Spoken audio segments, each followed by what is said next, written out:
Nandito po tayo ngayon sa Cabanatuan City, no?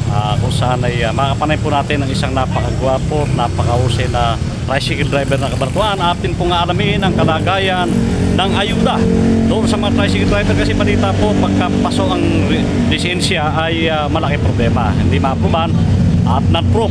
Karamihan po sa Cabanatuan City ay paso yung lisensya o walang lisensya sa tricycle driver, no? Mahigit kalahati. Paano po kaya? Sir, mapagyo. Ito po, magandang morning din po. At sa ngayon kami mga tricycle driver dito sa Cabanatuan talagang sa totoo na naghihirap, lalo na ito mataas ang gasolina. At unang-una, gusto namin makaparin ng lisensya o ng rough roof. Hindi namin magawa dahil kasi dala nga ng kataasan ng gasolina. Hirap na rin po kami kumayod dito. Unang-una, may mga pinag-aaral ng mga kolehiyo. Dito po namin lahat kinukuha ang mga panggastos sa pagmumotor lang. Lalo na mga bondarehan lang kami. Paano po kaya maganda sa amin yun dito?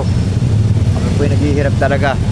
Balita namin, sir, kasi dahil biglang pagtaas ng gasolina, dati-rati kinikita ni 500, naging 200 o 100 na lang. Kaya yung inabutan ng pagkapaso ng lisensya ay hindi na makarinyo, at yung aayudahan daw ng ating pamahalaan ay yun lamang hindi paso ang lisensya. Ano, sir, masasabi nyo rito na mahigit kalahati pala na namamasada sa Cabanatuan ay paso ang lisensya o walang lisensya? Ay, totoo po yun. Totoo po yung mga sinasabi niya dahil kasi unang-una, isipin din po natin paano po namin maiayos ang lisensya, lalo na pagkadala ng gawat, mataas ang gas, may pinag-aaral pa ng kolehiyo.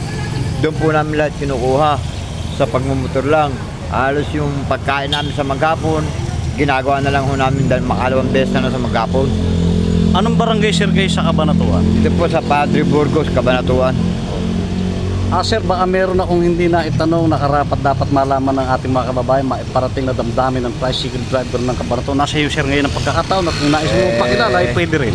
Sana po, kami po nananawagan ng mga tricycle driver, pakitulungan lang po kami kung maaari lang po, humingi po kami ng konting tulong sa inyo na baka po pwede naman, pakitulungan nyo po ang mga tricycle driver, lalo na takikibondarehan lang.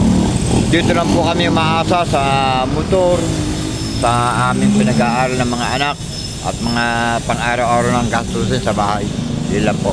Okay, maraming salamat, sir. Mabuhay ka. Thank you. Okay, mga kaibigan, yan po ang ating sa Cabanatuan. Nawa po ay malaman ng ating pamahalaan yung problema ang kinakaharap ng mga tricycle driver, hindi lamang sa Cabanatuan kundi sa buong Pilipinas ay pare-pareho ang sistema. Dahil sa pagtaas ng gasolina, inabutan yung mga magre-renew ng lisensya ay hindi naka-renew. Okay, maraming salamat po. Thank you very much.